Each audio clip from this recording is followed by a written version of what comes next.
Nithyanandam and welcome to all the Paramashivoham participants. Let us settle down.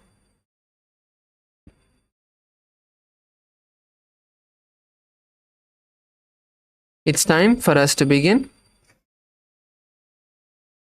Nithyanandam KAILASA LA, please settle down. It's time for us to begin.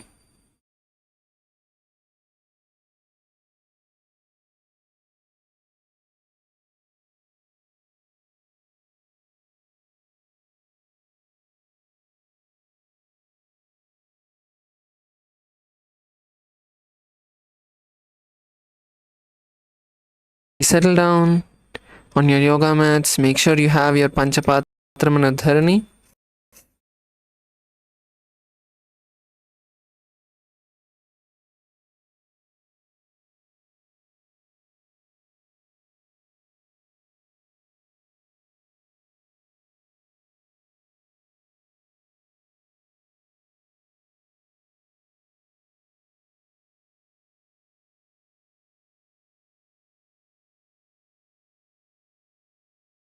Nithyanandam Jaradaya, let's settle down. Requesting all the participants at the back of the hall also, please settle down. It's time for us to begin.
Yes, let's start with the Sadguru Vandana. Please bring your hands together in front of your heart center. Close your eyes. Nithyanandam KAILASA LA, please mute your mic.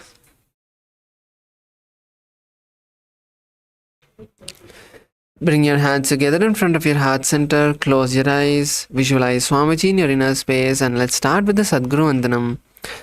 Nithyanandam Paramasukadam Kevalam Jnanamurtim Dvandvatitam Gagana Sadrisham Tattvamasya Dilaksham Ekam Nityam Vimalamachalam Sarvadi Sakshibhutam Bhavatitam Trigunarahitam Sadgurum Tam Namami.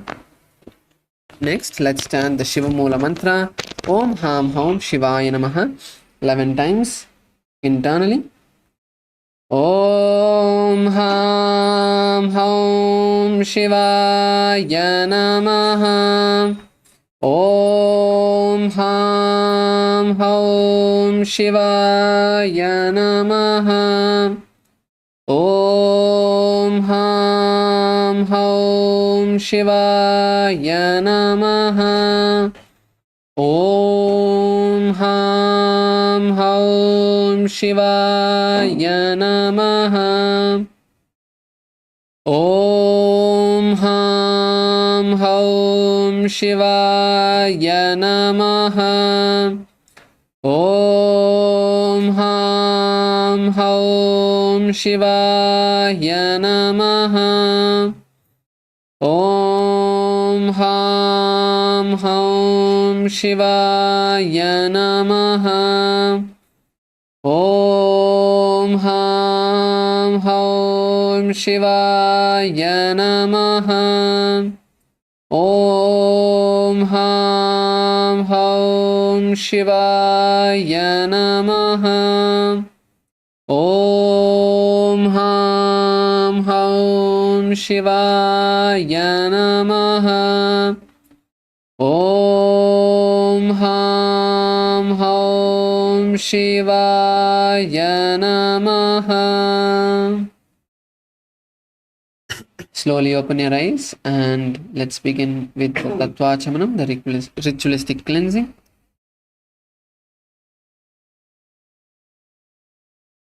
Keeping your right hand in the Gokarna Mudra, take an udharni of water into your right palm. Sip the water from the base of the right palm along with the mantra. Om Atmatattvam Shodhayami Swadha. Om Vidyatattvam Shodhayami Swadha. Om Shivatattvam Shodhayami Swadha.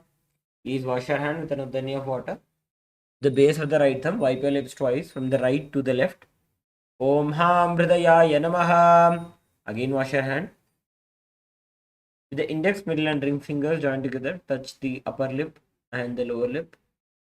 Again wash your hand. With the index finger and thumb joined together, touch the right nostril, the left nostril. The ring finger and thumb joined together, touch the right eye, the left eye, the right ear and then the left ear. Again wash your hand. With the little finger and thumb joined together, touch the navel center, the right chest, the left chest. With all 5 fingers joined together, touch the top of the head, the right shoulder, left shoulder and then the heart center. Again wash your hand. Let us now begin with the Sankalpa. Please clasp your hands, place them on your right thigh as we enter into the Sankalpa.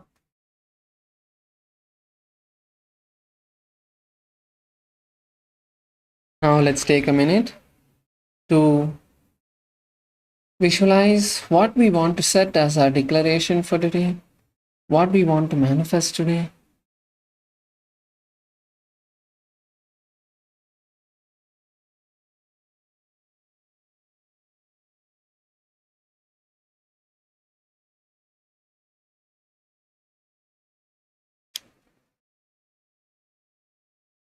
Internally, visualize what you want to achieve, what you want to manifest.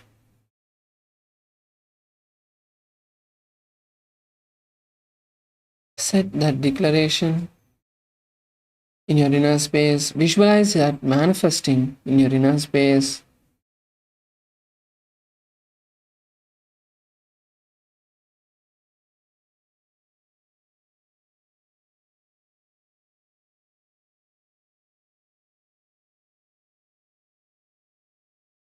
Now from this powerful space, let's chant the Sankalpa mantra and set this declaration to the cosmos.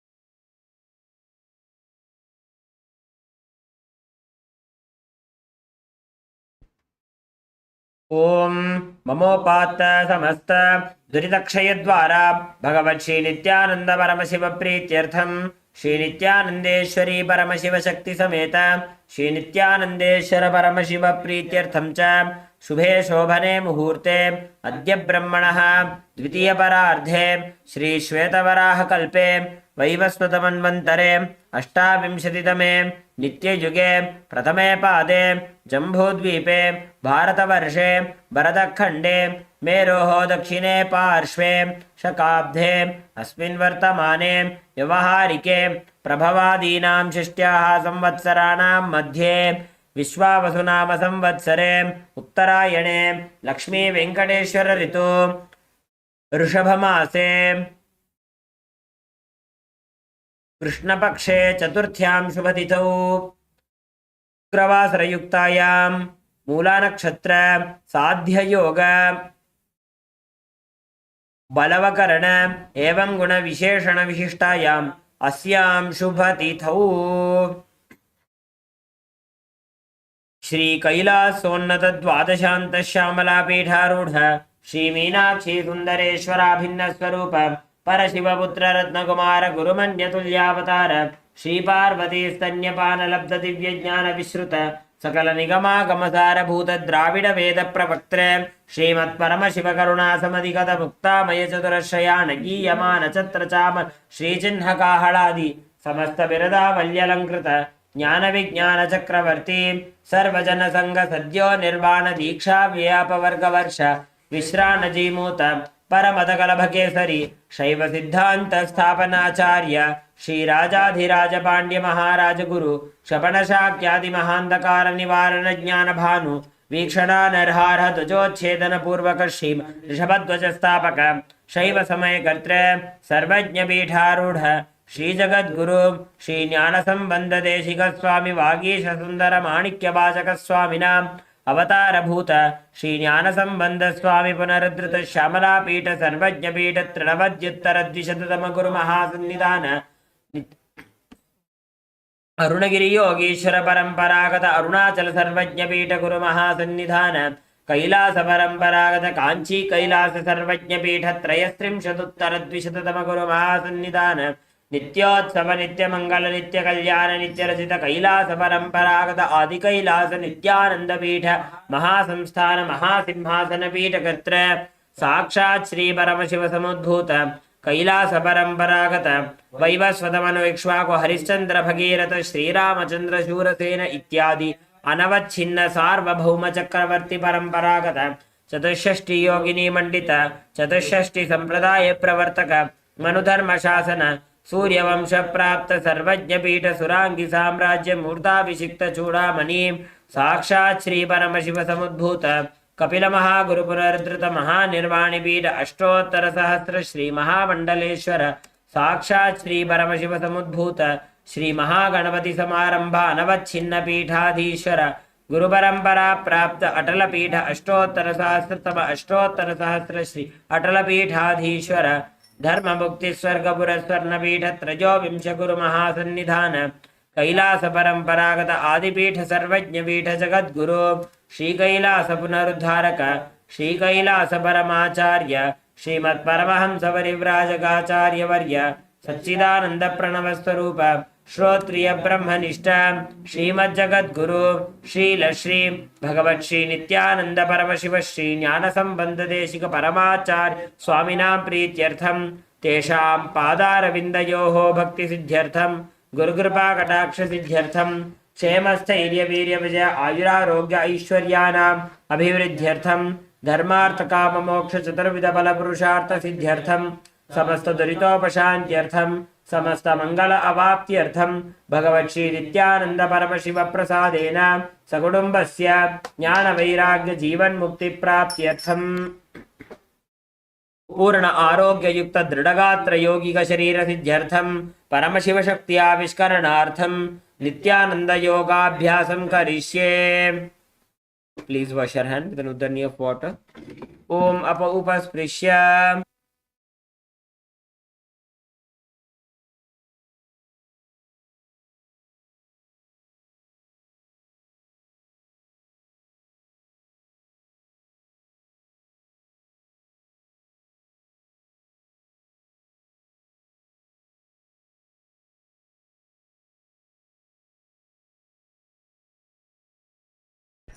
Okay, so let's all put our Panchapatram and Uddaranis to the side and please stand up. Stand up on your mats.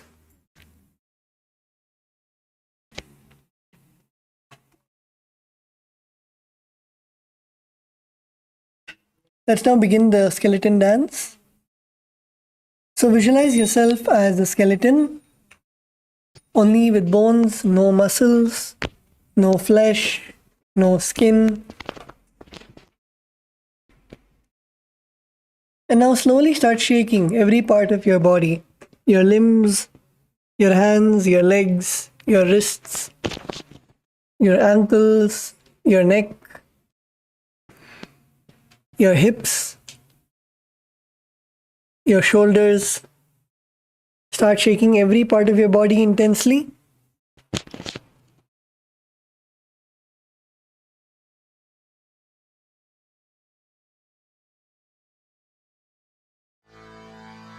கலியுகத்த காக்க வந்த நித்யா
தெய்வீகமா மாற்றிவிட மன எண்ணும் அந்த எண்ணும் அதை தாண்டும் நிலை காட்டிவிட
Now relax. Come to a standstill.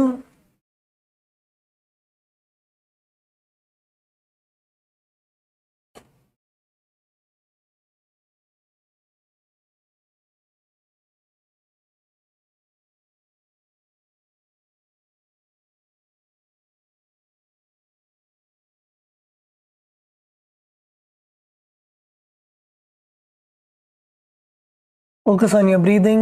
Inhale and exhale.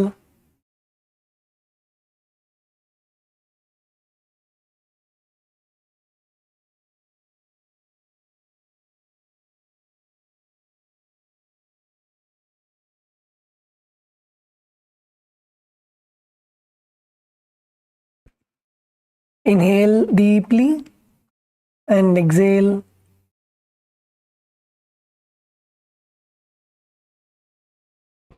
Inhale and exhale deeply and slowly.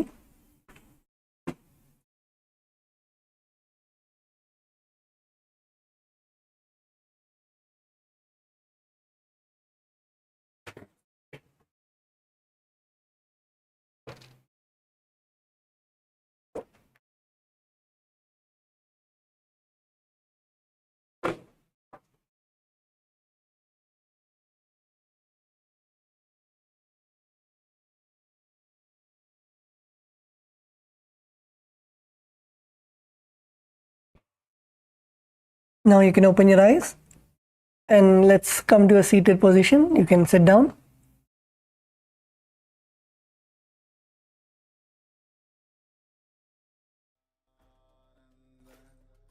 Paramashivoham Nithyananda Paramashivoham. So today we are going to begin with few stretches, because the asana that we are going to do needs you to slowly stretch and become flexible first. So let's begin with Paschimottanasana. So sit and bring your legs stretched forward in front of you.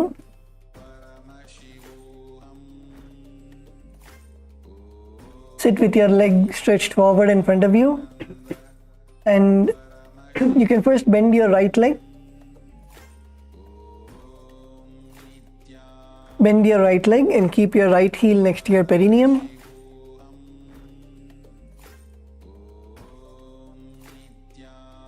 And now keep your back straight. Inhale, bring your arms up as high as you can, and exhale, go down. Go down as much as you can. Try to touch your toes and pull your whole body down. Pull your whole body down as much as possible. Feel the stretch happening in your hamstrings, in your thighs, in your back. But embrace the stretch. Embrace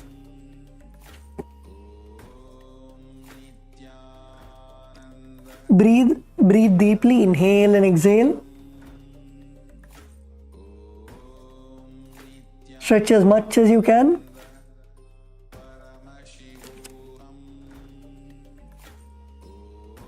Okay, now come up. You can now come up.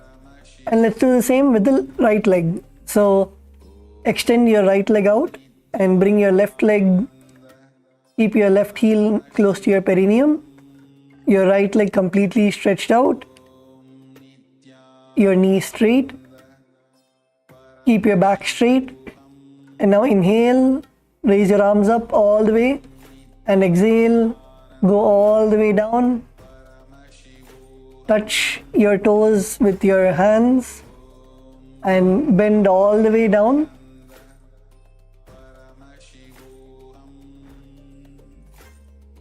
Touching the knees with your forehead.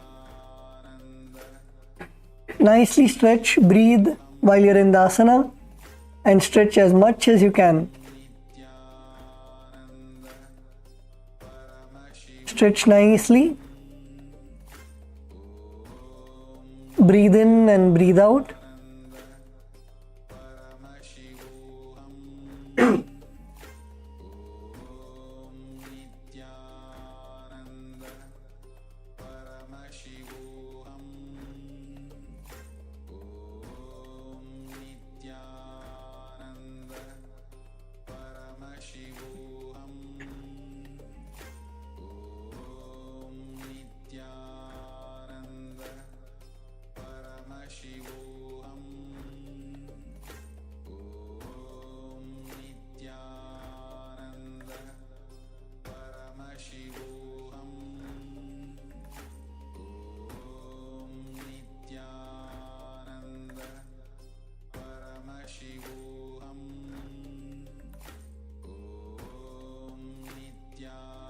Okay, now slowly come up.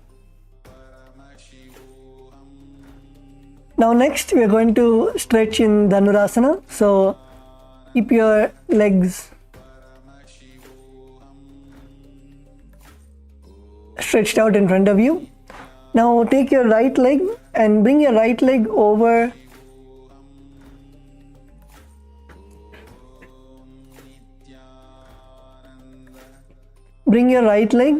your shoulder and catch your right leg with your left hand, and then your left leg extended out. Take your right hand and catch your left leg. So hold the opposite feet with your hands. Hold your right foot with your left hand and your left foot with your right hand. Nicely stretch.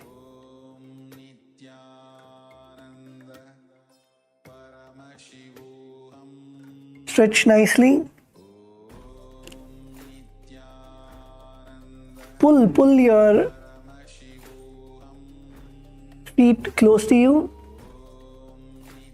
Feel your hips opening. Try to touch your toes.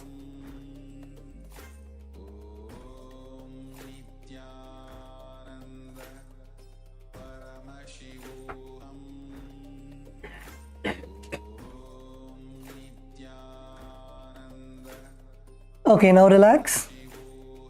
Now let's do it on the other side.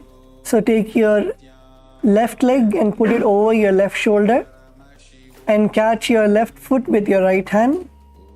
Keep your right leg stretched out in front of you. Take your left hand and catch your right foot. Try to touch your toes.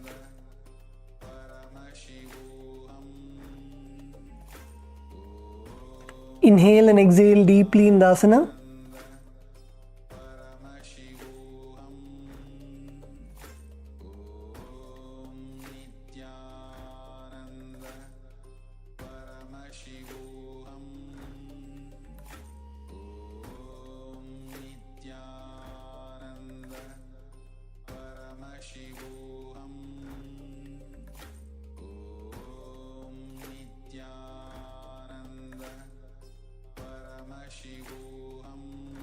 Inhale and exhale.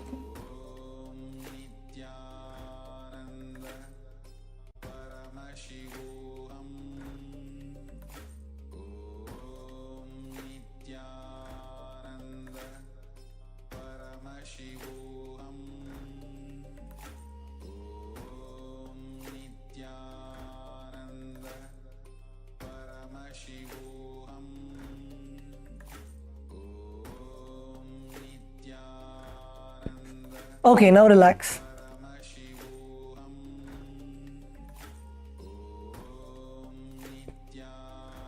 Next, we are going to do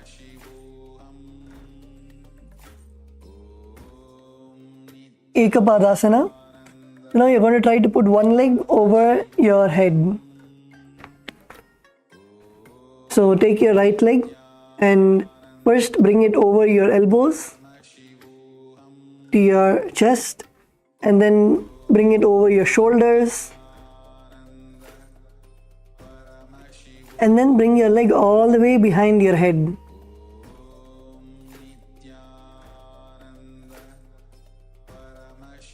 Push your leg as much as you can. How much ever you can push, like if you're able to bring it to your forehead, that's fine. Bring it to your forehead and stay there. Bring it to your forehead and stay there, and try to push as much as you can.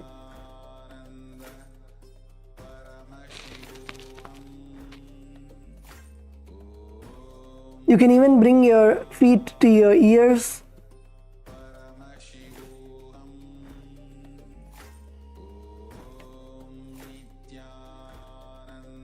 Nicely feel the stretch happening in your hips, in your thighs, and embrace the stretch which is happening.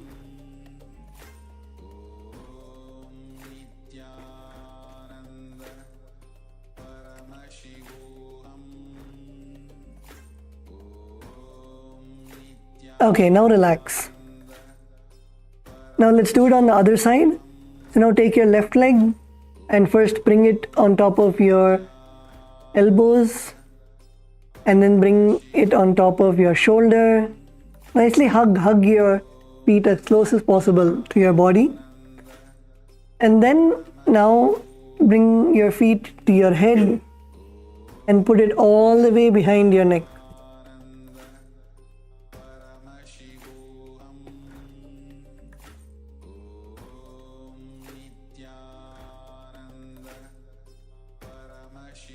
Bring your foot all the way behind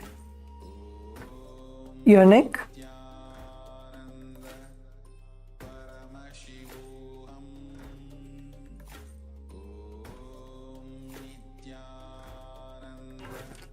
Push as much as you can. How much ever you're able to do it, do that much, and breathe in the asana. Inhale and exhale and keep breathing, and push as much as you can.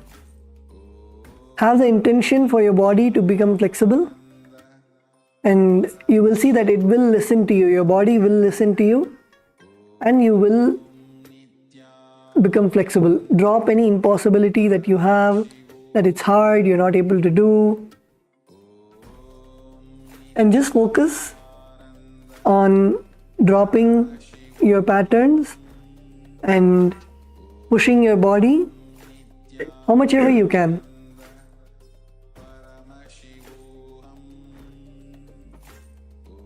Okay, now relax. So now let's actually get into the first asana for today. The first asana for today is Vashishthasana 2. So in this asana, you're going to sit and bring both your feet together with your arms below your legs. And now raise your feet over the head. Raise your feet.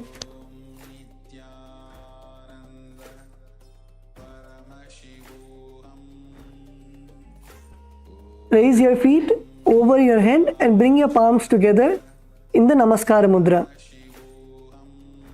Raise your feet over your forehead and place your hands in the Anjali Mudra. Yes, come on, pull your feet up. Pull your feet as much as possible.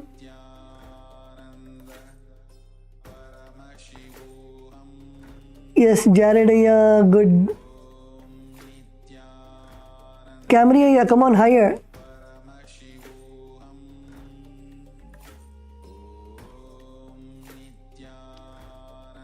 Ma Vamadeva, higher Ma. As high as you can.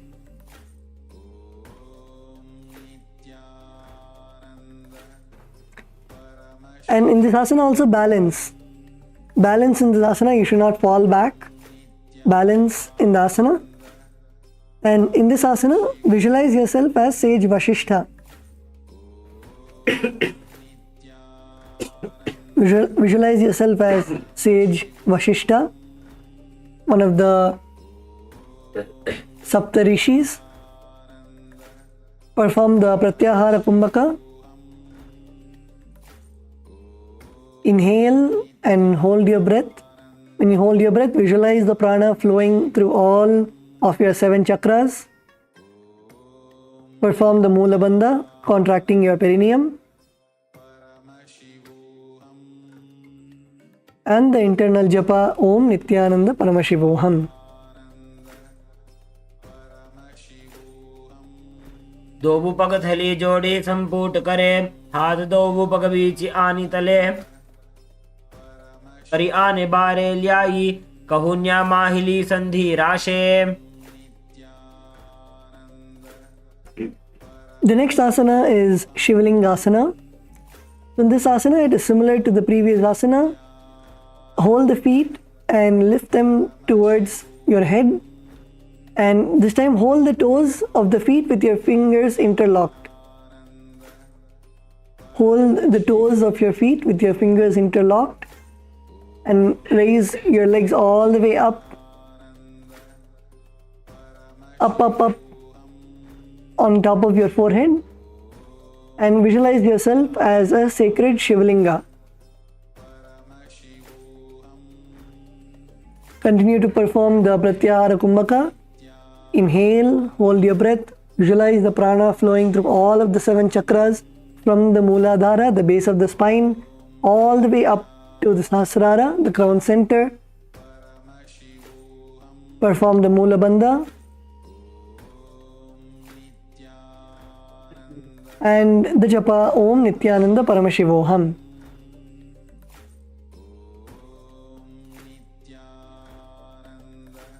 तो पाव शीस परि आने, फुनी एक जुगति और तहां ठाने, दोबू पग के अंगुष्ठ जोबू, तिन परि मुठि कर की दोबू.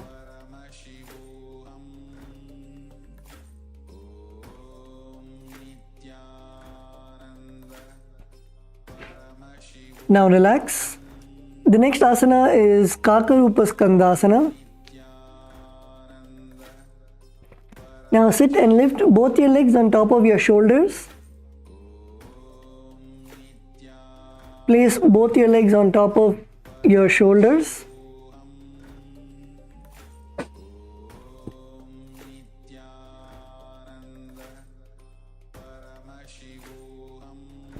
And cross your legs on top of each other. And place your hands on the ground. Visualize yourself as an owl sitting on a branch.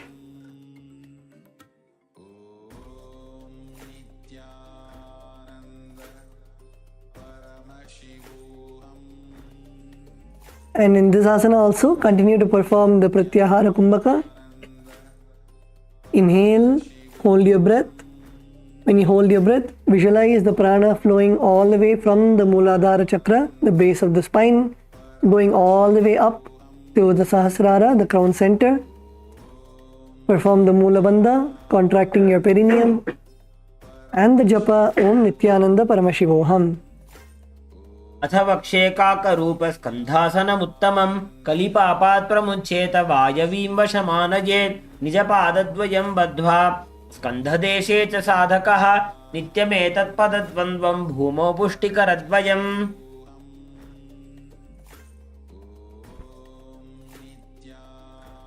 Okay, now relax. So now the next asana is Aranya Chatakasana. So you're going to, in this asana, begin with placing one foot over your head and behind your neck. And then you're going to place another foot all the way behind your neck also. And keep your hands on the ground and gaze to the third eye. This is Aranya Chatakasana. So let's all begin. If you're able to, you can first try one leg. So take your left leg in your hands and bring it all the way behind your shoulders, on top of your shoulders, and then try to push your legs all the way behind your head.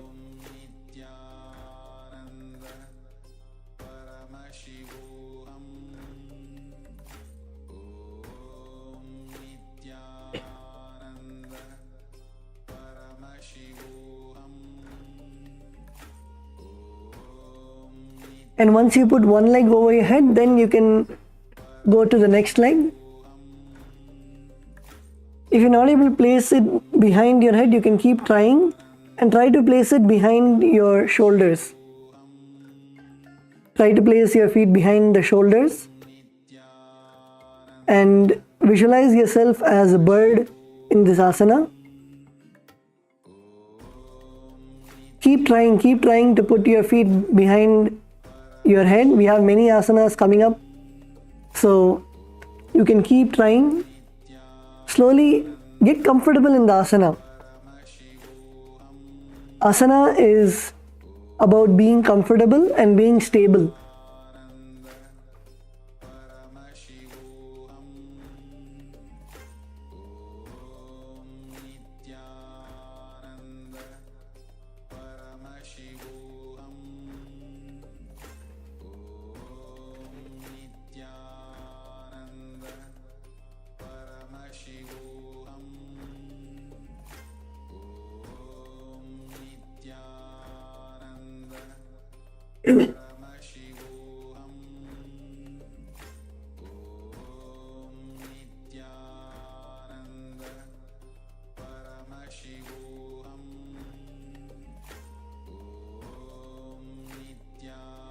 And in this asana, continue to perform the Pratyahara Kumbhaka and perform the Mula Bandha and the Japa Om Nithyananda Paramashivoham. एकेन पादेन भूमिं वष्टभ्य अन्यपादतलेन ऊरुमवष्टभ्य तिष्ठेत्.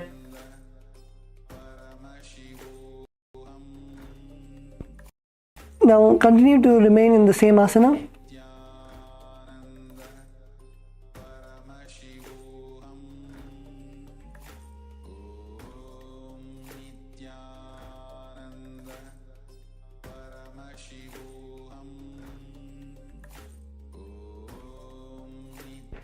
Okay, so the next asana is Chitrakasana. So now continue to have your legs in the same position as last asana, behind your neck. And once your legs are behind your neck, if you're able to place it behind your neck, keep trying. Otherwise, you can place it on top of your shoulder.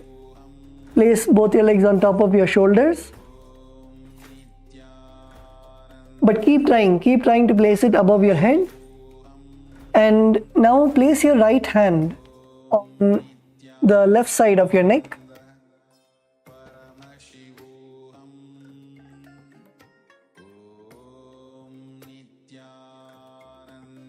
Place your right hand on the left side of your neck and then slowly raise your left hand all the way up to the sky. Place your right hand on the left side of your neck and your left hand all the way up to the sky. And in this asana, visualize painting your reality and manifesting your reality into existence. Perform the Pratyahara Kumbhaka. Inhale, hold your breath, visualize the prana flowing through all the 7 chakras and exhale. Perform the Mula Bandha, contracting your perineum, and the Japa Om Nithyananda Paramashivoham.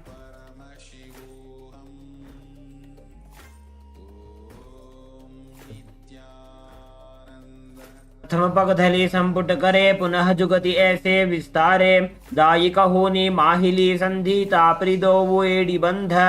फना जुगम धरत कर राखे बहुरी जुगति ऐसे विधि दाखे. बहुरी पगधली माहिली core शीश लगावे करके जोर. Now we are going to do the same asana on the other side. So on the other side, now keep your legs in the same position and place your left hand on your right shoulder and your right hand all the way up to the sky. Continue to visualize yourself painting your reality and perform the Pratyahara Kumbhaka. Inhale, hold your breath, visualize the prana flowing through all the 7 chakras, and exhale. Perform the Mula Bandha and the japa Om Nithyananda Paramashivoham.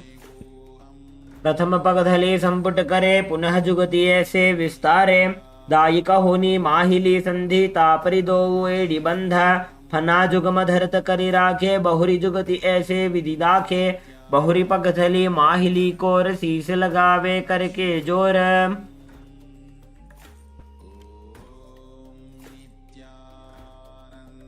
The next asana is Hanidrasana. So continue to keep your legs in the same position. Keep both the legs behind your head. And this time keep your hands on the ground. And lift your head up. Look up and gaze to the third eye. Visualize Swamiji in your inner space. Perform the Pratyahara Kumbhaka, the Mula Bandha and the Japa Om Nithyananda Paramashivoham. पादाभ्यां वेष्टयेत् कंठं परयो संस्थितोन्मुखं फणीन्द्रं सर्वदोषघ्नं वो भूयात् सुखदं सदा. The next asana is Pashini Mudrasana. So in this asana, continue to have your legs in the same position.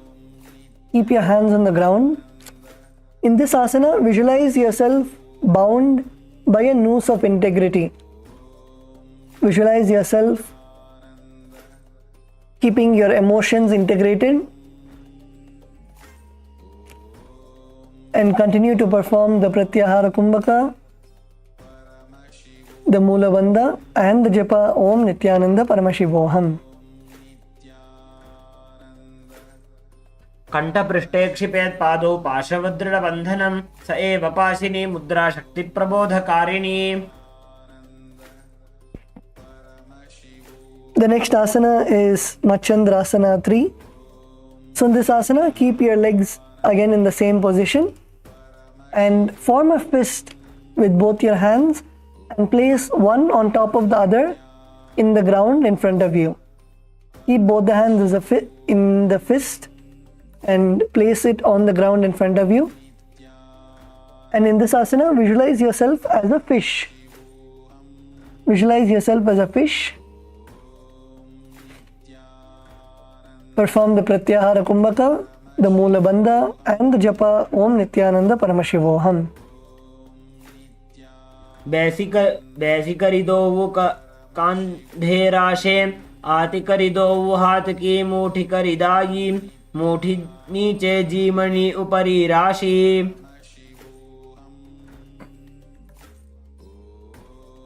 The next asana is Dvipada Shirsasana. So now continue to keep both your legs raised behind your head and bring your palms together in front of your heart center.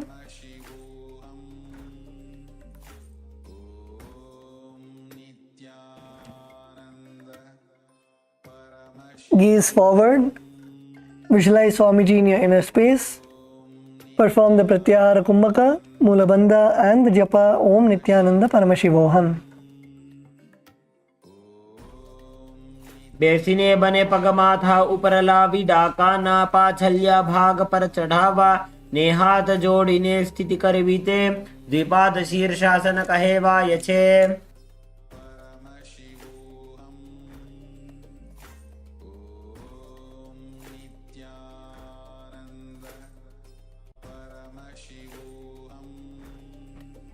Now relax.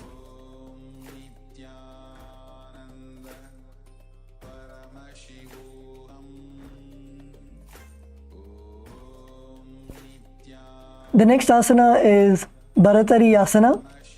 So in this asana, sit and join the soles of your feet together.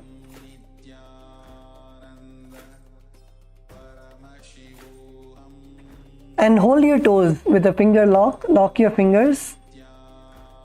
And now raise your feet above your head. Bring your feet all the way up. And raise your feet above your head.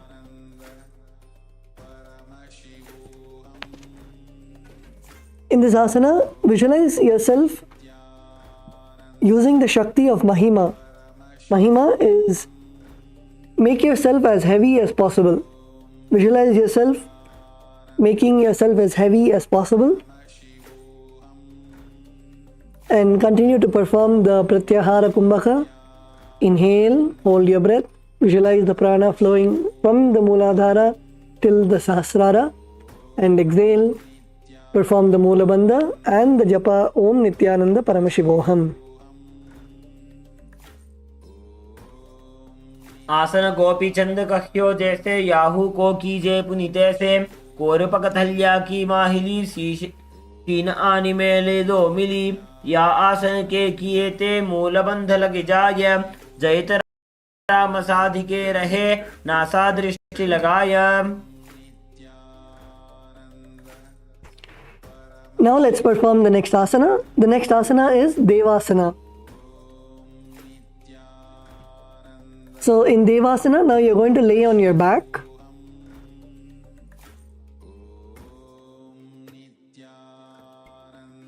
The next asana is Devasana. Lay on your back.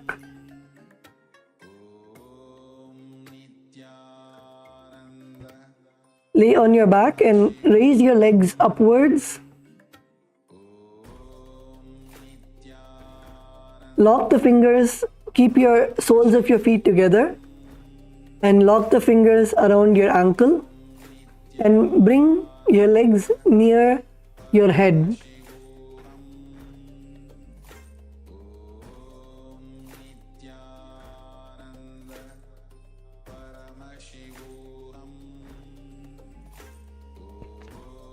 Bring your feet on top of your head, your soles touching together. Hold your legs with your hands and gaze to the third eye.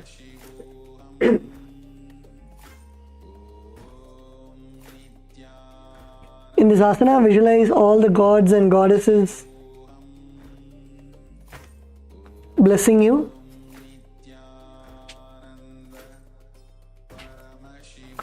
Perform the Pratyahara Kumbhaka. Inhale, hold your breath, visualize the prana flowing all through all the 7 chakras and perform the Moola Bandha and the Japa Om Nithyananda Paramashivoham. कदमे सूधो सोवे सोई करे काकसी करकह दोई एडिया अंबर पगधल्या दाशे करी अति कवित्तता स परिराशे.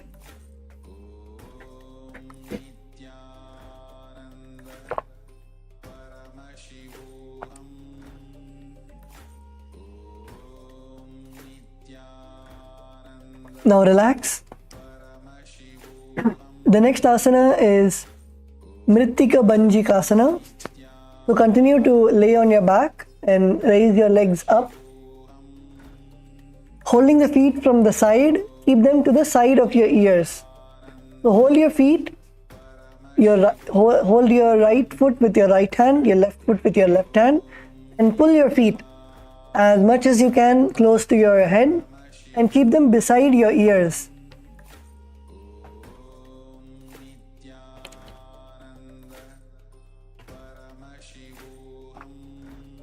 Keep your feet beside your ears. Your feet don't have to be together. You can keep your feet apart. Keep the soles of your feet apart and try to pull your feet as much as possible and bring your feet close to your ears.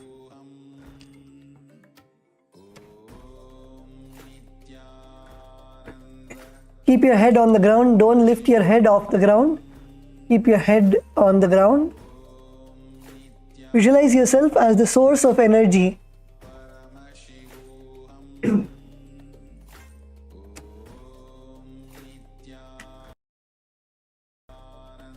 Perform the Pratyahara Kumbhaka, the Moola Bandha and the Japa Om Nithyananda Paramashivoham.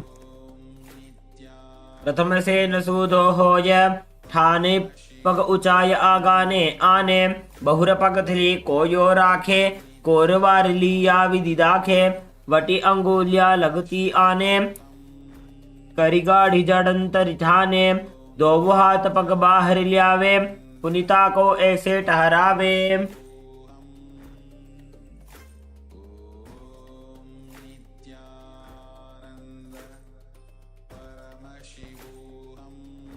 Now relax. The next asana is Masakasana. So in this asana, now continue to lay on your back and now raise your legs upwards, and you're going to, in this asana, cross your legs behind your head. So bring your left leg behind your neck and then bring your right leg behind your neck.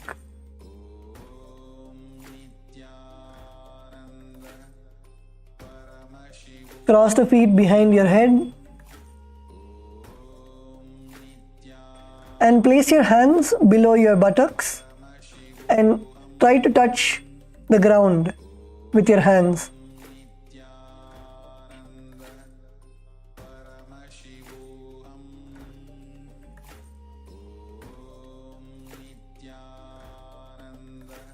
Try to touch the ground with your hands and visualize an abundance of gold. Visualize an abundance of gold being showered on you.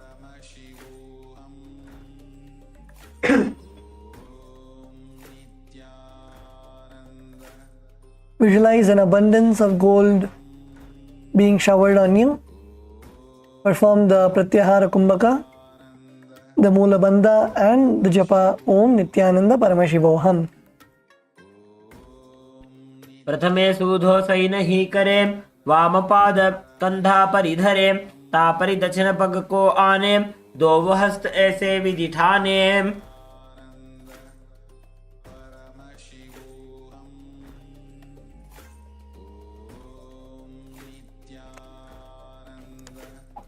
Now relax. The next asana is Chakrasana. In this asana, lay on your back and now place your hands in the Prana Mudra. Prana Mudra is your index and middle finger stretched out, your little and ring finger held down with your thumbs, and now catch the big toes. Catch your big toes with your fingers. And now try to straighten your legs all the way up. Straighten your legs all the way up.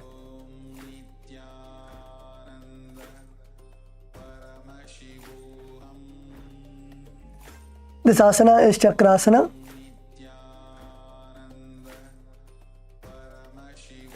Visualize each of your chakras as a white, bright white light.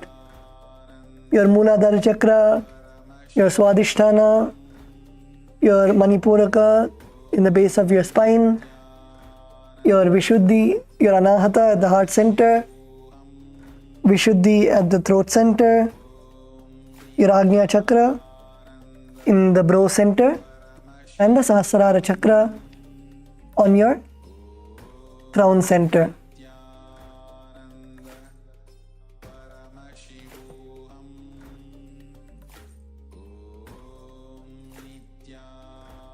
Perform the Sahaja Kumbhaka.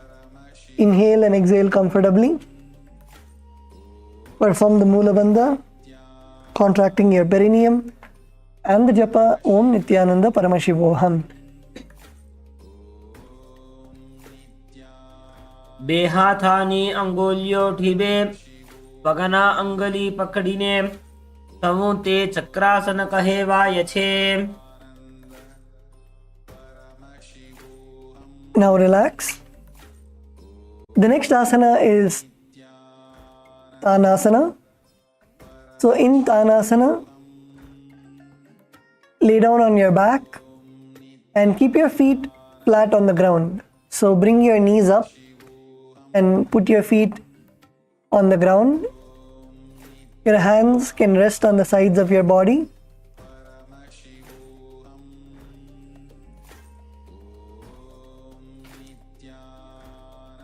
Visualize Swamiji in your inner space. Perform the Sahaja Kumbhaka. Inhale and exhale comfortably. Perform the Mula Bandha and the Japa Om Nithyananda Paramashivoham. शववद्भूमौ तिष्ठेत् शवासनं भवति पादद्वयं विनोत्तानासनं भवति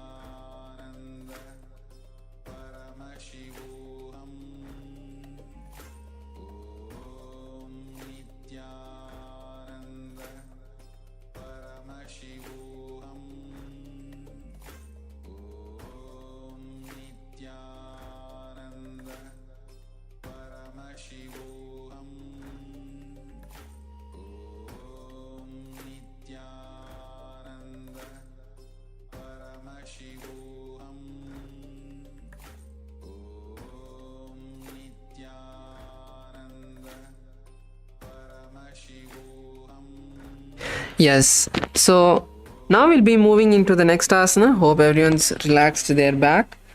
Now we'll be moving into Trikutasana. So now in Trikutasana, bring your forearms on the ground. Bring your elbows and forearms on the ground and lift your upper body up. Lift your upper.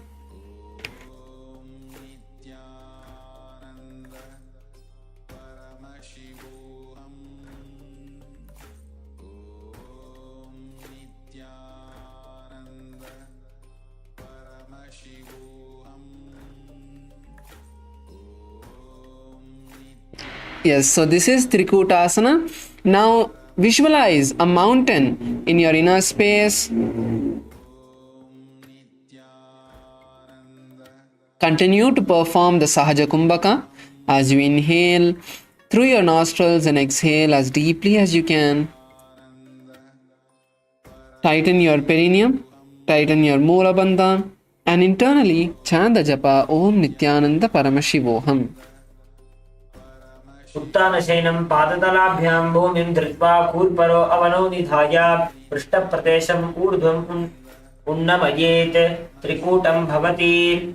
Yes. Now place your palms on the ground. Lift your elbows up. Place your palms on the ground. And now we move into Chadushpada Pitam, where from this position, now we are going to lift our hip up as high as we can. Make it flat. Lift your hip all the way up and make it flat. This is Chatushpada Pitam.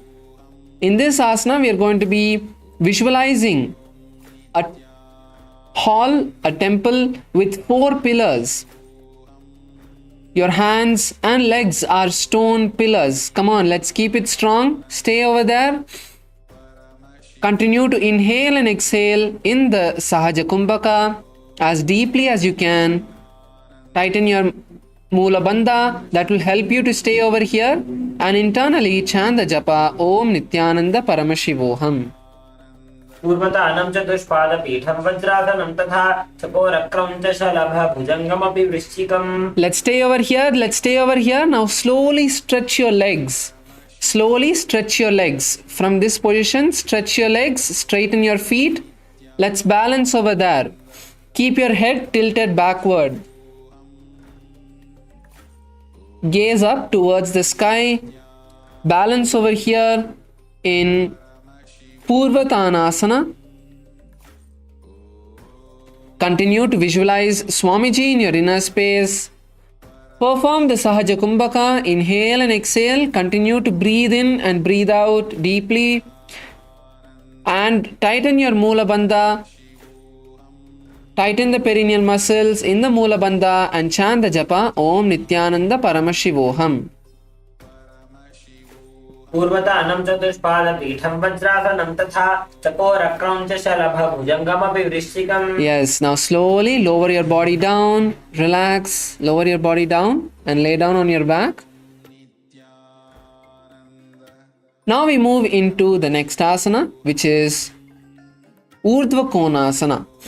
Now in Urdhva Konasana, now you can bring your hands to your hip and kick your legs up. So bend your knees, place your hands on your hip, and then kick your legs up.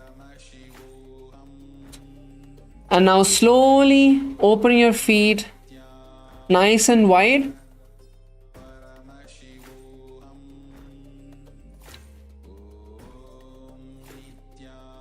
Yes, if you're not able to lift your hips up, you can even just keep your back on the ground and open your legs up. Rabataya, that's good. You can do that. That's easier if that's easier for you. Now in this asana, once again, visualize Swamiji in your inner space. Let's continue to perform the Sahaja Kumbhaka. As we inhale and exhale as deeply as we can, keep your Moola Bandha tight and internally chant the japa Om Nithyananda Paramashivoham. सप्तचक्रक्षालनाय वृक्षासनविशेषकान् जननेन्द्रियदादार्ढ्य कोणभेदान् समभ्यसेत्. Slowly lower your hips down. Lay down flat. As we now move into the next asana, which is Uttana Padasana 2. Now, let's first start with bringing our neck at the top of our head onto the ground. So slowly lift your head up. You can use your hands to support your head. Push yourself up, push your upper body up, and turn your head downward. Now raise your hands and legs up. This is Uttana Padasana 2. So if you feel that it's too hard on your neck, you can just lay down and do the asana. No need to turn your neck. But give it a try. Give it a try.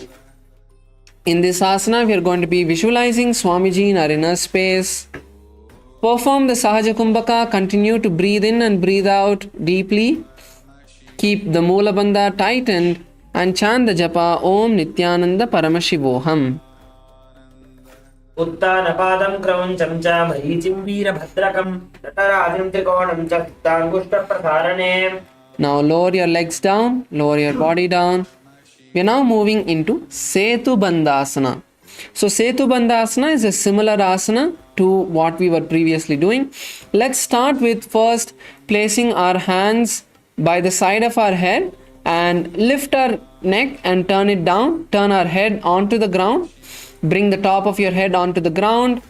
Now, next you can bend your knees and lift your hip up. This is Setu Bandhasana. So first, bring the top of your head onto the ground and then cross your hands over your body. Balance there. Visualize yourself as a sturdy bridge. Yes, that's good. KAILASA LA male team, that's good. Let's balance here for a few more moments. As we continue to perform the Sahaja Kumbhaka, keep your Moola Bandha tightened as it will help you to stay over there and chant the japa Om Nithyananda Paramashivoham. वासिष्ठमथ कौन्दिन्यम् ऊर्ध्वकुक्कुटमेव च अष्टावक्रमथोत्तानं मयूरं सेतुबन्धनम्. Yes, slowly relax, bring your back to the ground, relax your neck. We're now going to be moving into the next asana, which is Chakrasana 3. Now in Chakrasana 3, bring your hands next to your head with your fingers pointed towards your body.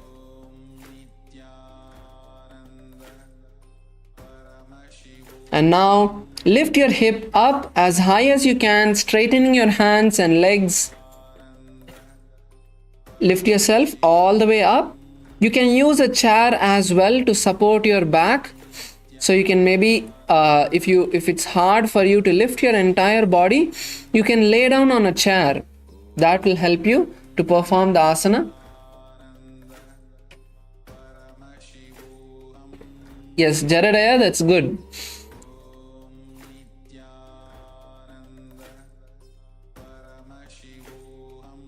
Yes, good. So in Chakrasana, visualize a white light that is there in all of your chakras.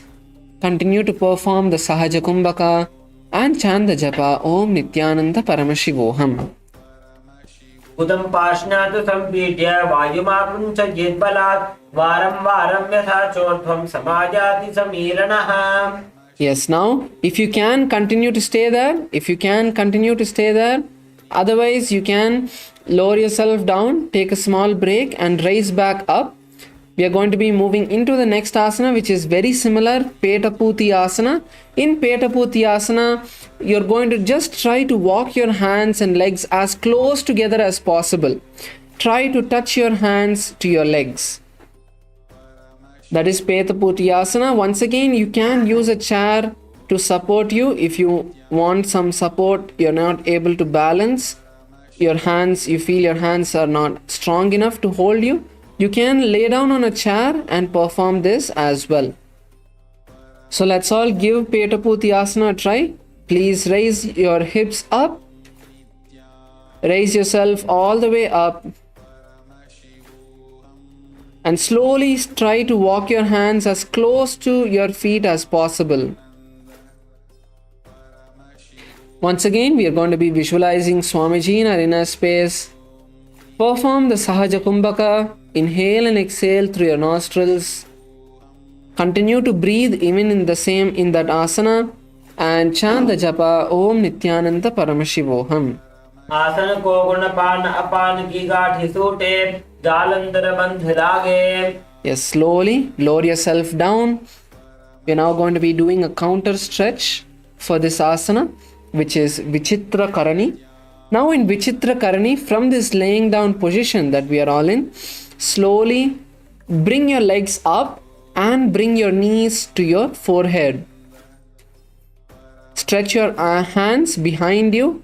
This is Vichitra Karani. Keep your back on the ground. Bring your toes onto the ground as well.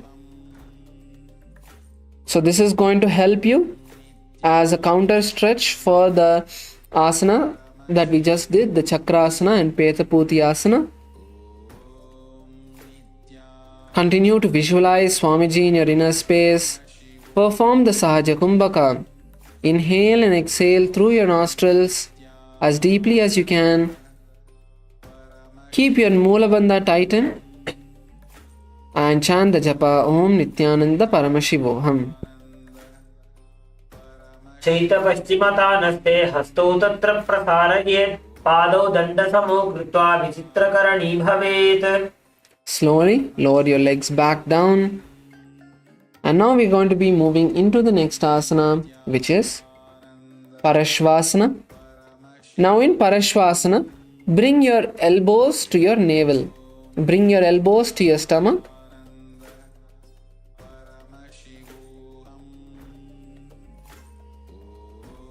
So now stretch one hand and with the opposite hand touch your nose. With the fingers of the opposite hand touch your nose. Now alternate this. So each time you switch your hand, you're going to lift your upper body up towards your hand. It's not just your palm going towards your nose, but also your upper body will raise to touch the hand. Visualize an axe in your inner space. Perform the Sahaja Kumbhaka and the Moola Bandha. Internally chant the japa Om Nithyananda Paramashivoham.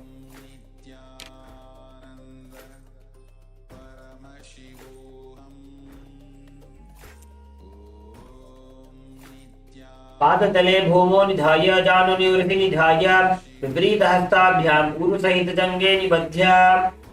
Relax. Let's now move into Dakshinasana. Now roll on to the right side. Roll on to your right and keep your elbows on the ground and the palms supporting your head as you stretch the opposite hand, the left hand on top of your left side. This is Dakshinasana. Visualize Lord Dakshinamurti in your inner space. Perform the Sahaja Kumbhaka.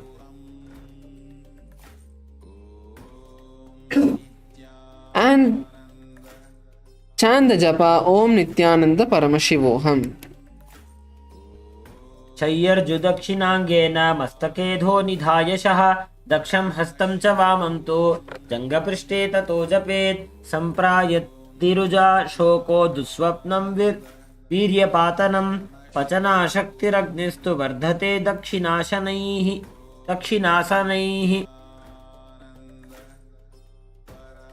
Yes. Now let's move into the next asana, which is Shalabhasana 2. Now once again lay down on your stomach. Roll onto your stomach.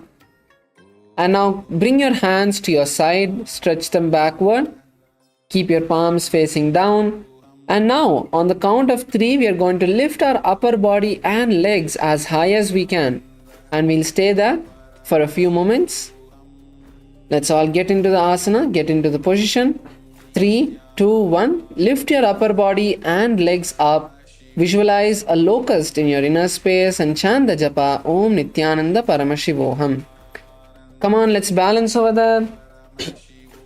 शलभासन भेदाश्च नटभेरुण्ड नामके गण्डभेरुण्ड सहिते शीर्षदण्डासनं तथा. Slowly lower yourself down. Relax. And now bend your knees.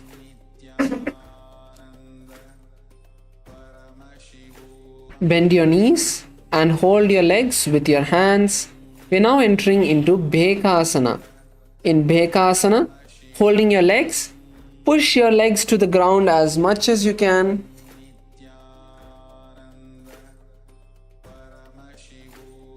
Push your legs all the way to the ground. This is Bhekasana. You can even try bringing one leg to the ground at a time to make it a bit easier for you.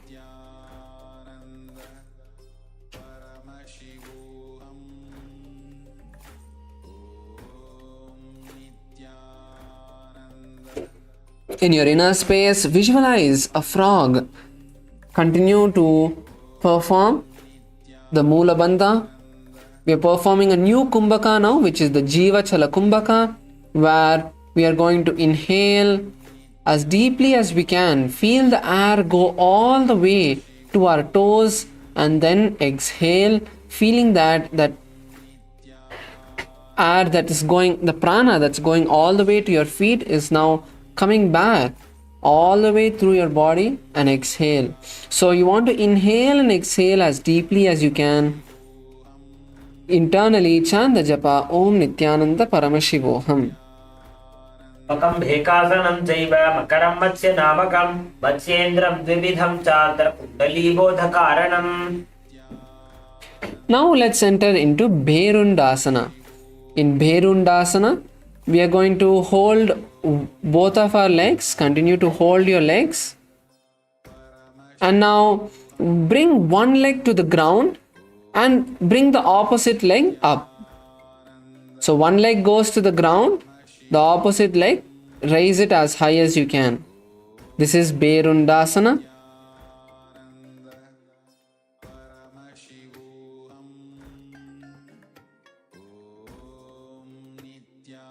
So let's perform on the right and then slowly lower your right leg down and then raise your left leg up and bring your right leg to the ground.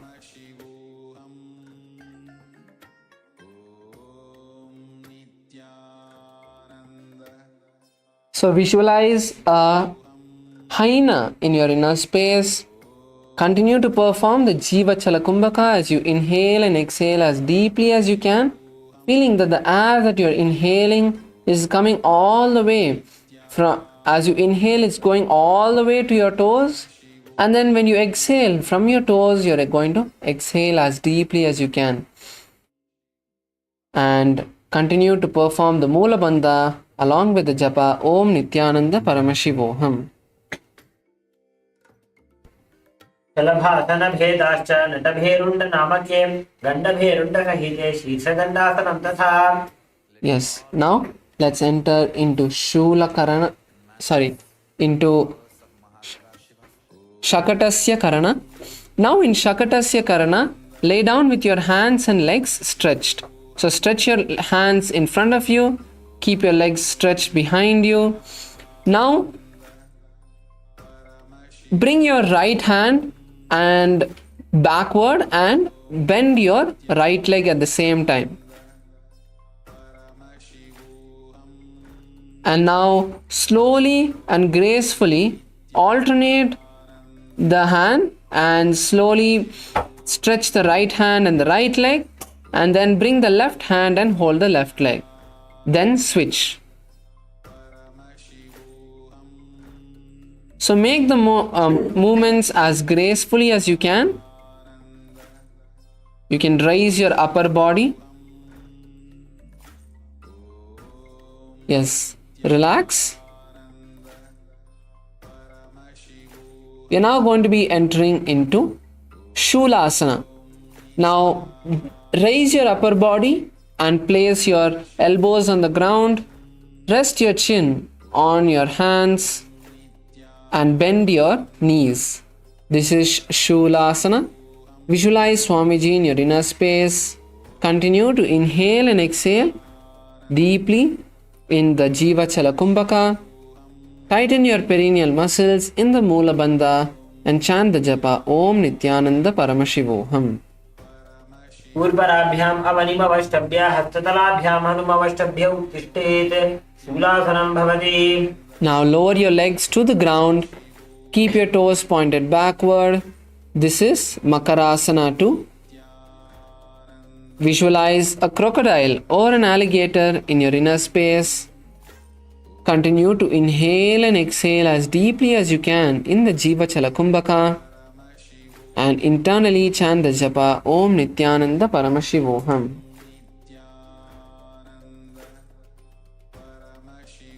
ऊधा सुईने बने हाथा माथा नी बने भानी छाई आगला जयते मालांब करावा नेते ना पंज उपर ना भागमाम. Now we move into Ganda Berundasana. So I request that you can partner up for the next few asanas, as you would need some support to perform these asanas. So let's all partner up. So good, in Kailasa LA female side we have 2 people, and in Kailasa LA male side we have 6 people. So let's all partner up. Please get into partners. So the first asana is Ganda Berundasana. So you can see how to perform the asana as you get into your partners. So bringing your hands to your chest, you're going to lift your hips up, walk your knees closer, and then giving your legs a nice kick, raise them all the way up. And bring your legs to your head. So you can take this step by step. You don't need to rush all the way to bring your leg to your head. So keeping your hands on the ground, your partner can raise your legs up as high as it's possible for you, as high as you are able to handle it. So let's get into the asana. Come on, Kailasa LA male team. Let's all partner up.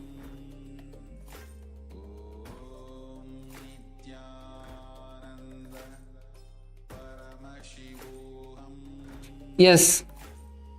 Kamaraya, yes, bring your hands to your side.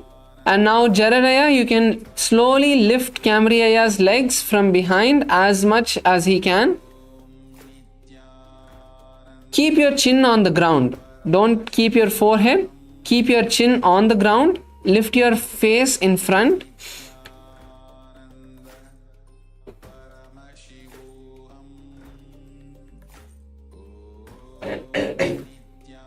So once you have done, you can also help your partner.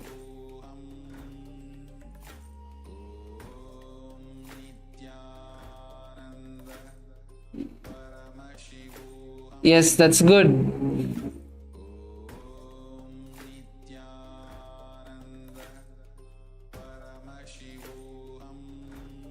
So in this asana, once again, we're visualizing a hyena in our inner space.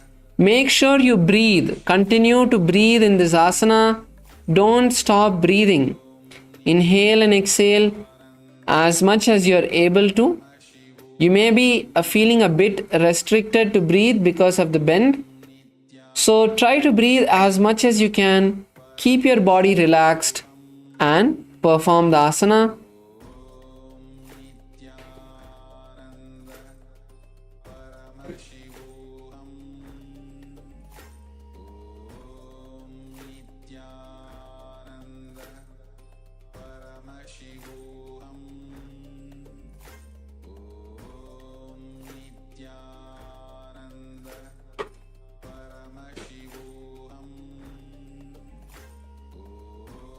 And internally we'll chant the japa Om Nithyananda Paramashivoham. शलभासन भेदाश्च नटभेरुण्ड नामके गण्डभेरुण्ड सहिते शीर्षदण्डासनं तथा. Amazing, Jaradaya, that's really good. Good job. Now we move into the next asana, which is Gandhaberundasana 3. So in Gandhaberundasana 2, we are going to be doing the similar asana, but our hands are going to be stretched behind us. So keeping your arms stretched behind you, you're going to perform the same asana. And then we have Gandhaberundasana 3, where you can try to bring your legs to the ground. So these two variations are, if you are already able to perform Gandhaberundasana,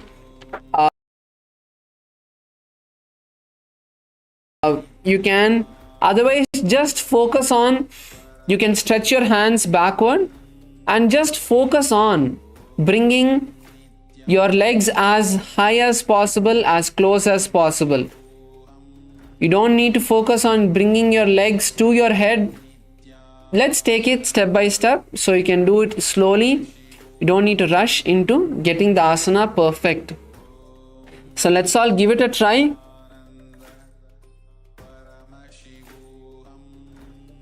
Yes, Jaradaya, you can try, and then after that you can go and help Kamriyaya. Or Kamriyaya, actually Jaradaya is able to do it by himself. Kamriyaya, why don't you partner up with the Ayya that's next to Jaradaya? Yes.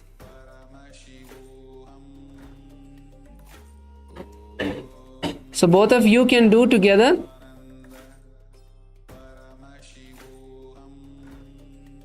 So stretch your hands behind you. Bring your hands to the side, and then your partner can slowly lift your legs up as much as it's comfortable for you.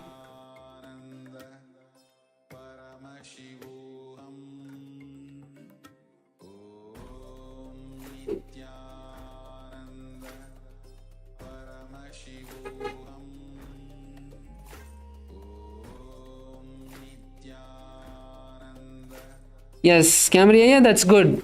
Don't lift your hips up. Keep your hips down. Allow your back to slowly stretch.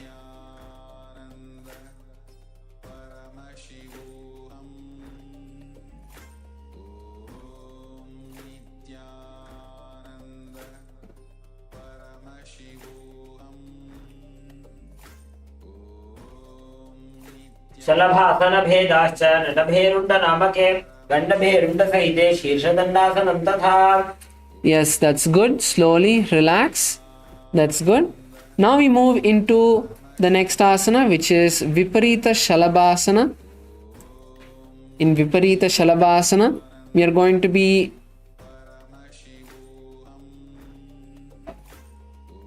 laying down on our back, and once again raise your legs up. You're going to kick your legs up.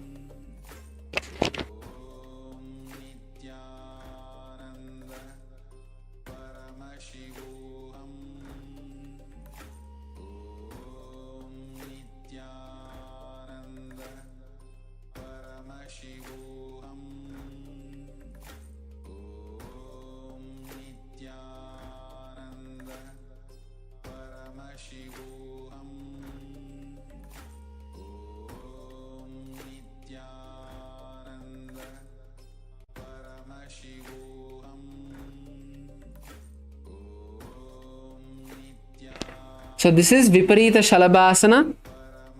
Keep your hands stretched. Slowly lift your hips up and then kick your legs as much as you can. If you partner up, your partner can hold your legs and support you as you perform the asana.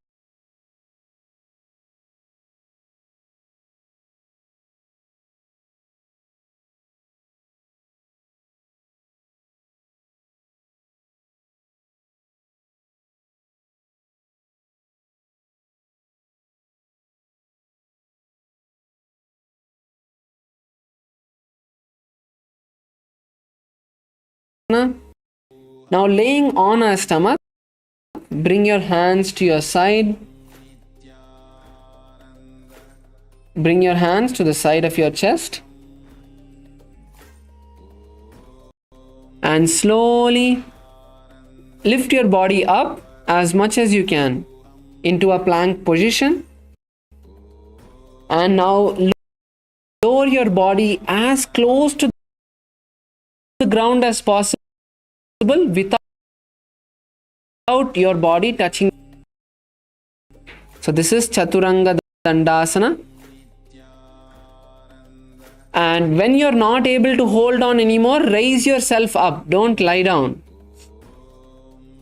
And then repeat it. So slowly bring yourself down to the ground, hold over that. And when you're not able to hold, raise yourself up.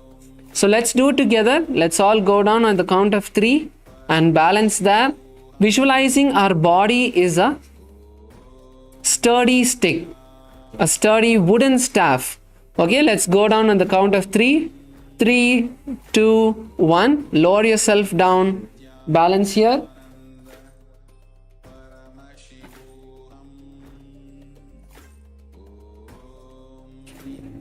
विपरीतं मण्डलं च द्विधैव विदितं हिनः दण्डासनं द्विधा प्रोक्तं विपरीतोपवेशने. Yes, slowly raise yourself up. Bring your knees to the ground and settle down on your knees.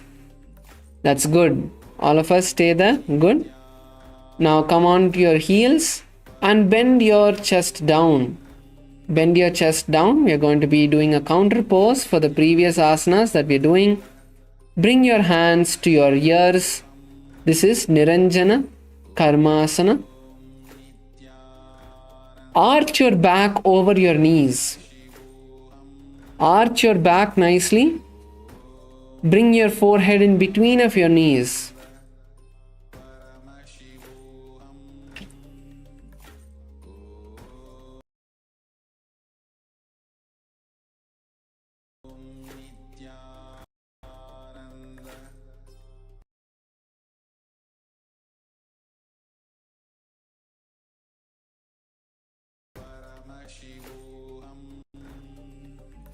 Visualize Swamiji in your inner space and continue to nicely breathe in and breathe out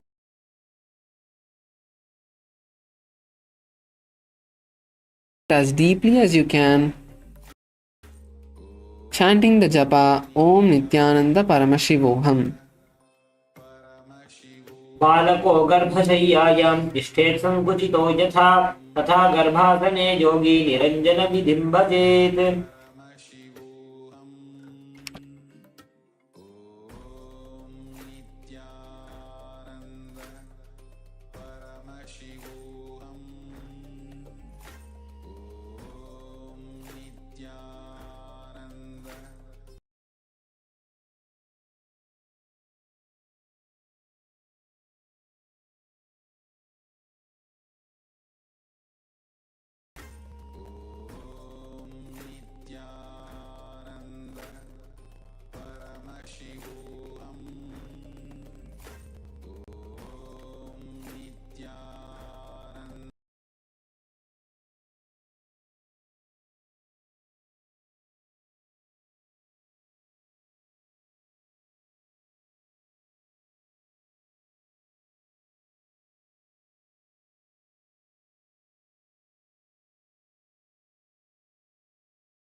Yes, sorry for the technical glitch.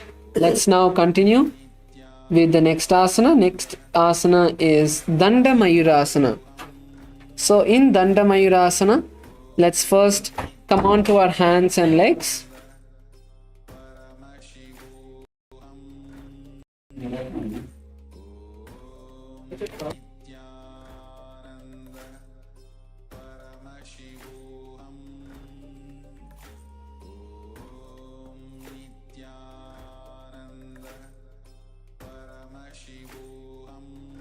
So now from this position, slowly bend your elbows, keeping your hands pointed backward. Slowly bend your elbows and bring your elbows to your navel center and bring your forehead to the ground. Now slowly push yourself forward and lift your entire body up. This is Dandamayurasana. Visualize a peacock and chant the japa Om Nithyananda Paramashivoham. मयूरं दण्डवत् कुर्यान् मायूरं दण्डनामकं कुर्यान् मायूरं पार्श्वाभ्यां मायूरपार्श्वनामकम्. Now, if you're able to perform Mayurasana, then you can try this. Jaradaya, maybe you can try this. Rest everyone, we can focus on performing the Danda Mayurasana first. The next asana is Pangu Mayurasana. Pangu Mayurasana is where we are going to try to perform the Mayurasana on one arm. So bring one arm and you can keep the opposite arm stretched.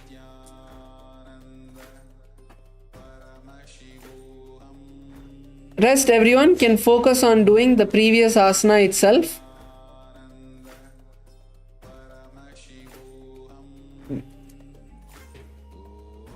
Yes, Jaradaya, that's good. So once you do on one arm, you can try on the other side as well.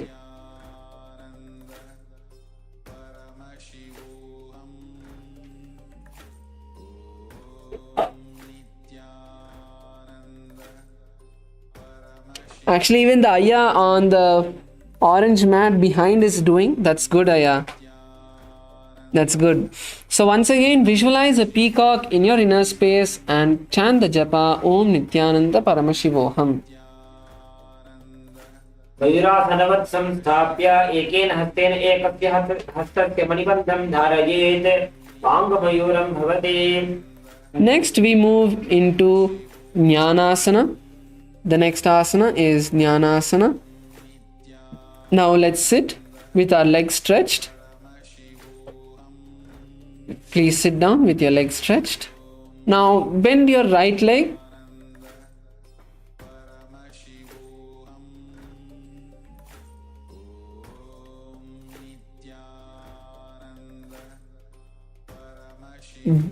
And now we are going to bend our right leg to the side of our hips. Bend your right leg to the side of your hips. And now place the left leg on top of the right.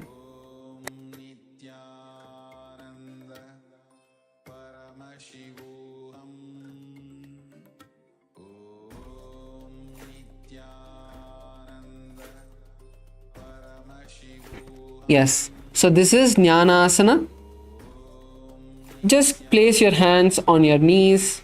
Visualize the goddess of knowledge, Devi Saraswati, and chant the japa Om Nithyananda Paramashivoham. The new Kumbhaka we are going to be doing is the Sama Kumbhaka.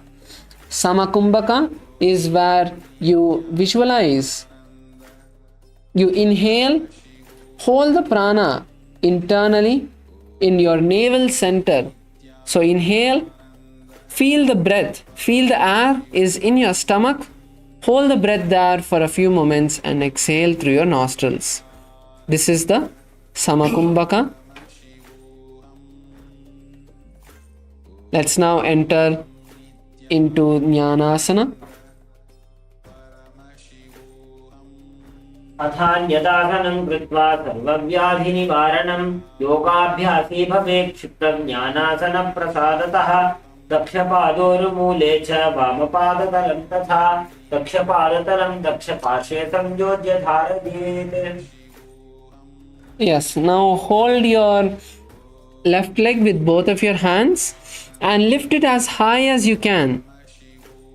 Hold your left leg with both of your hands and lift it as high as you can.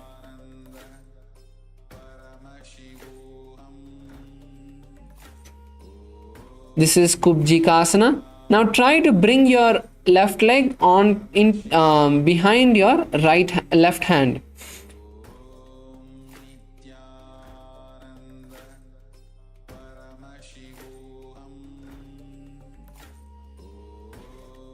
Visualize Swamiji in your inner space. Continue to inhale. Hold your breath in your stomach and exhale in the Samakumbhaka. Chant the japa Om Nithyananda Paramashivoham.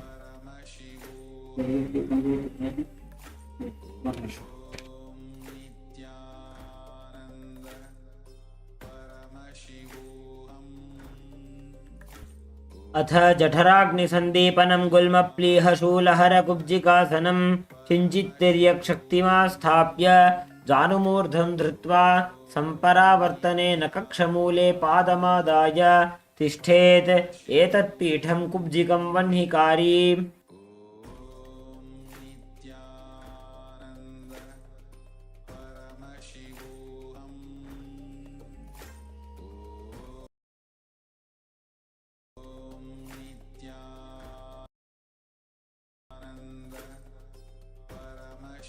The next asana is Bharadwajasana. Now place your left leg back onto your right thigh and now take your left hand behind your back. Take your left hand behind your back and hold on to your left leg. And now place your right hand on the right knee. This is Bharadwajasana. Visualize Lord Muruga in your inner space and chant the japa Om Nithyananda Paramashivoham. उत्तानकूर्मपीठं च सिंहद्गारुडमेव च वातायनं गोमुखं च भारद्वाजं त्रिविक्रमम्. Slowly relax yourself and cross your body. And now we move into Virasana 5. Now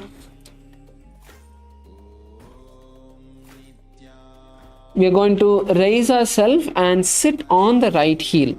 Raise yourself up and sit on the right heel. And then place your left leg on the right thigh. Keep your hands on the respective knee.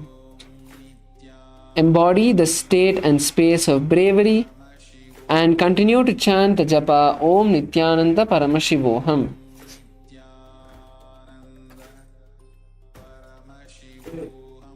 एकं पादमथैकस्मिन् विन्यसे दूरु संस्थितम् इतरस्मिंस्तथा पश्चात् वीरासनमिदीरितम्. Now raise your hands above your head. Raise your hands above your head and interlace your fingers. Stretch both of your hands up. Keep them interlaced with your elbows straight. Visualize a wolf in your inner space. Continue to perform the Samakumbhaka and chant the japa Om Nithyananda Paramashivoham. मूलद्वारिटिकबैथिकधरे वामपादगुद औन्धो करे एडि अग्रगुदातरिधरे ऊर्ध्वचिति अङ्गुष्ठतरिकरे बिल्फपारिलो कूले आने पुनः माहिलो भूपरिठाने बहुरिचरणदाहिनो जोगी हृदय आनि लगावे सोई. Now bring your hands down. Next we are going to be performing Baddha Matsyendrasana. Now in Baddha Matsyendrasana, place your left leg by the base of your right leg. Place the left leg by the base of your right leg and raise your right leg and place it on the outside of your left knee.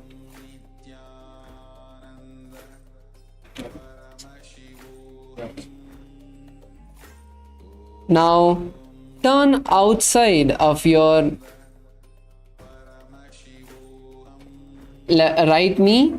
Place your hand in between of the gaps of your thighs and calves of your right leg and take your left hand from behind your back, your right hand from behind your back and interlace your fingers.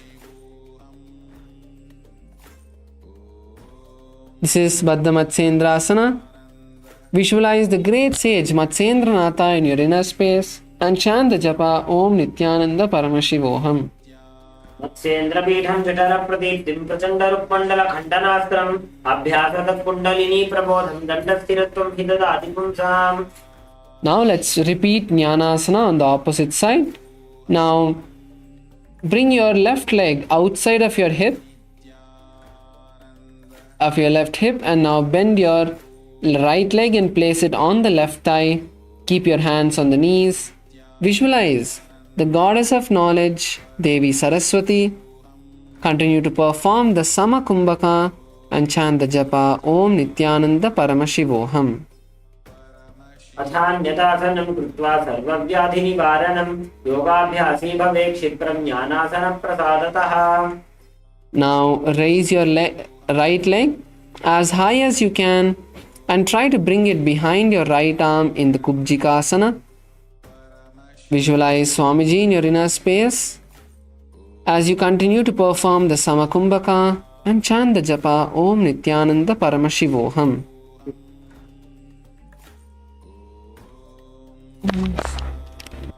अथ जठराग्निसन्दीपनं गुल्मप्रियः शूलहरकुब्जिकासनम्. Now let's move into the next asana as you slowly relax your right leg back onto the left thigh. We are now moving into Bharadwajasana. Now bring your right hand from behind your back and hold on to your right leg. So take your right hand behind your back, twist your body, hold on to your right leg and place your left hand on the right knee. Visualize Lord Subramanya, Lord Muruga in your inner space.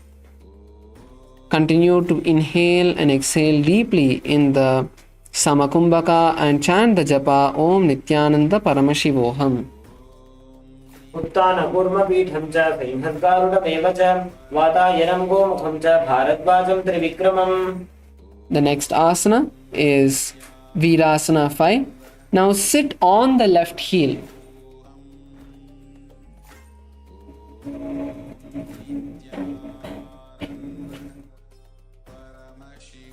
Sit on the left leg and place the right leg on top of the left thigh. Keep your hands on the respective knee. This is Virasana 5. Visualize and embody the space of bravery. Continue to perform the Samakumbhaka and chant the japa Om Nithyananda Paramashivoham. एकं पादमथैकस्मिन् विन्यसे दूरसंस्थितम् इतरस्मिन् स्तता पश्चात् वीरासनं क्रीडितम्. Now we move into Bhairuvasana. Raise your hands above your head. Keep your hands interlaced. Keep your elbows straight. Visualize a wolf in your inner space. Perform the Samakumbhaka. Inhale and exhale deeply through your nostrils and hold the breath. When you inhale, hold the breath in your stomach and then exhale it after a few seconds. Chant the japa Om Nithyananda Paramashivoham. मूलद्वारिटिकबैसिकधरे वामपादुगुद औन्धो करे AD अग्रगुदातरिधरे ऊर्ध्वचिति अंगुष्ठतरिकरे. Next is Baddha Matsyendrasana. Now bring your right leg to the base of your left leg. Bring your right leg to the base of your left leg. Raise your left leg up and bring it around and to the opposite side, to the outside of the right leg. Now turn to the left. Insert your right hand in between of your left leg. Take your left hand from behind your back and interlace your fingers. This is Baddha Matsyendrasana. Let's visualize the great sage Matsyendranatha and chant the japa Om Nithyananda Paramashivoham. मत्स्येन्द्रपीठं जठरप्रदीप्तिं प्रचण्डरुक्मण्डलखण्डनास्त्रम् अभ्यासतः कुण्डलिनी प्रबोधं दण्डस्थिरत्वं हि ददाति पुंसाम्. Now the next asana is Baddha Konasana. Let's bring the soles of our feet together. Bring the soles of your feet together. Keep your hands around the knee, around the feet. This is Baddha Konasana. Visualize Swamiji in your inner space. The new pranayama is where we are going to be inhaling and bring awareness to the prana energy, to the life energy inside your inner space, and then exhale. This is the Santa Kumbhaka.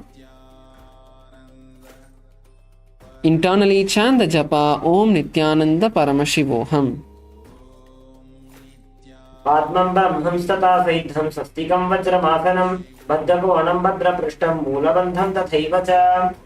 The next is Bhadrasana 4. Continue to be seated in the same position as you place your right hand on top of your left hand and place both of your hands on the heels. This is Bhadrasana 5. Visualize Lord Veerabhadra. Perform the Santa Kumbhaka and chant the japa Om Nithyananda Paramashivoham.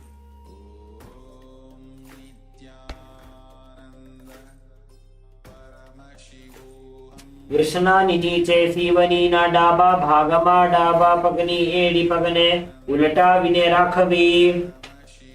The next asana is Yonyasana.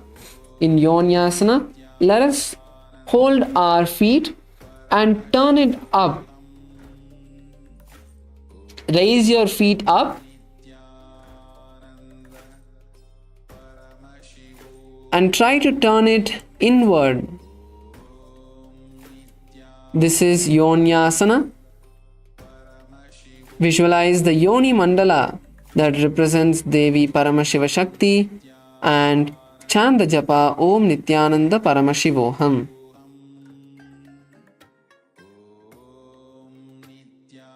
पादो सम्मील्य पादाग्रे अधरे पार्श्वलिङ्गादतः आनीय पादतलयोः संविशेत् योन्यासनं भवति. Continue to stay in the same position. Continue to keep pulling your legs inward in the Gorakshasana Bhadrasana. In this asana, the visualization is changing to the great sage Goraknatha. Continue to perform the Santa Kumbhaka and chant the japa Om Nithyananda Paramashivoham. कृष्णनी नीचे पीवनी ना डाबा भागमा डाबा पगनी एड़ी पगने उलटा विने राखवी. Next we move into Kama Dahanasana. Now let's sit on our heels. Rise up and sit on your heels. Keep your knees wide apart.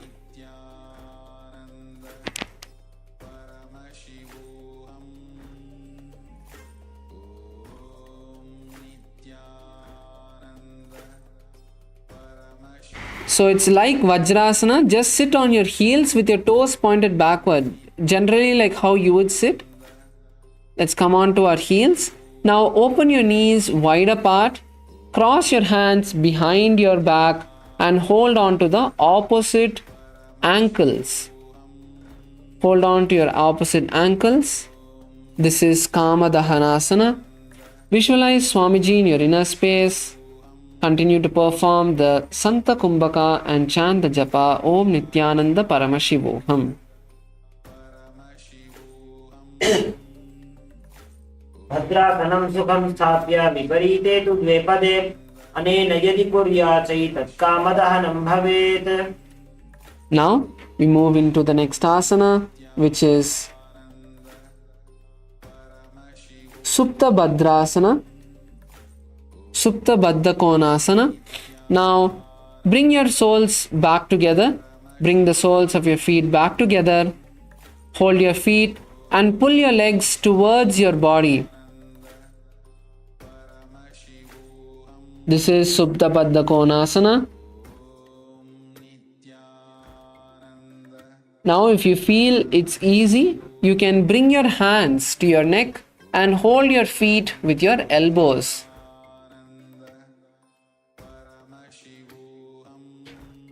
Visualize Swamiji in your inner space and chant the japa Om Nithyananda Paramashivoham. महामुद्राबद्ध कोनो ताडासन विभेदकान् विनोतानं सदा कुर्यात् अंतर्वत्नी पतिप्रिया.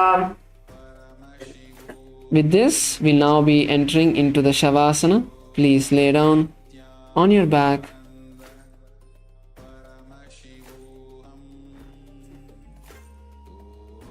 Completely relax your body.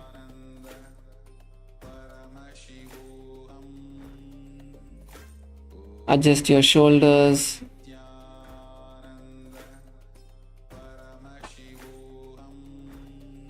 Your legs, your hands in a comfortable way.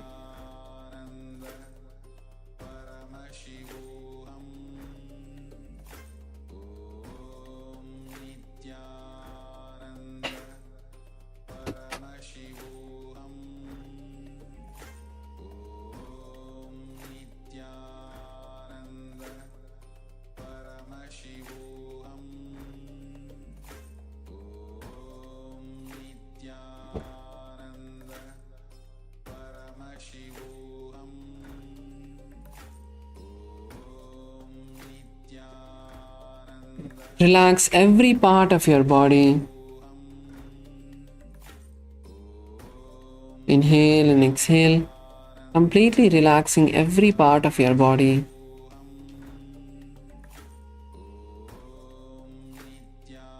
Nithyananda Paramashivoham Nithyananda Paramashivoham Nithyananda Paramashivoham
Come back to your body.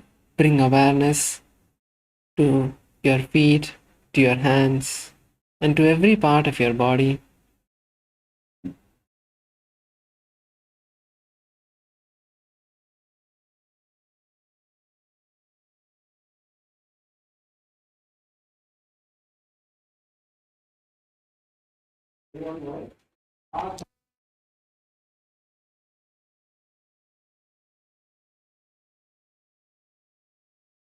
Slowly bend your knees and bring your knees to your chest. Wrap your legs with your hands and rock from side to side. Slowly raise yourself up. Come into a comfortable seated position.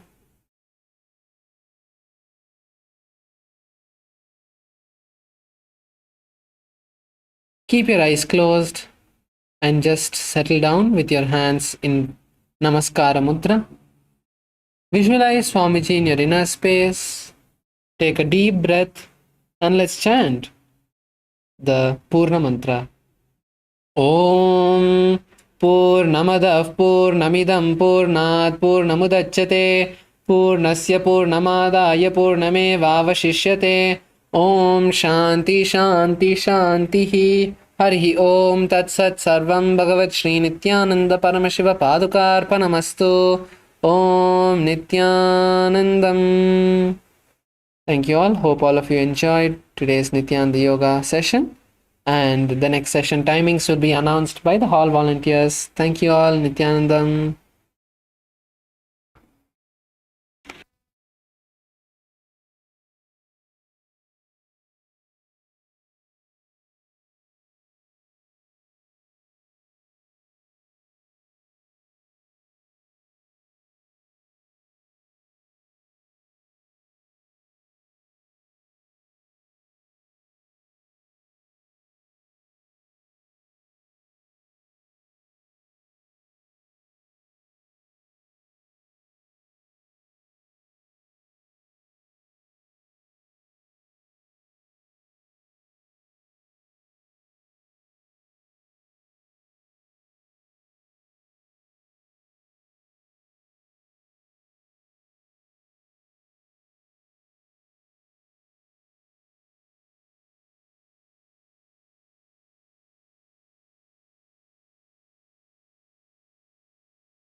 I welcome you all with my love and respect. Let you all open all your three eyes. Om Nithyananda Paramashivoham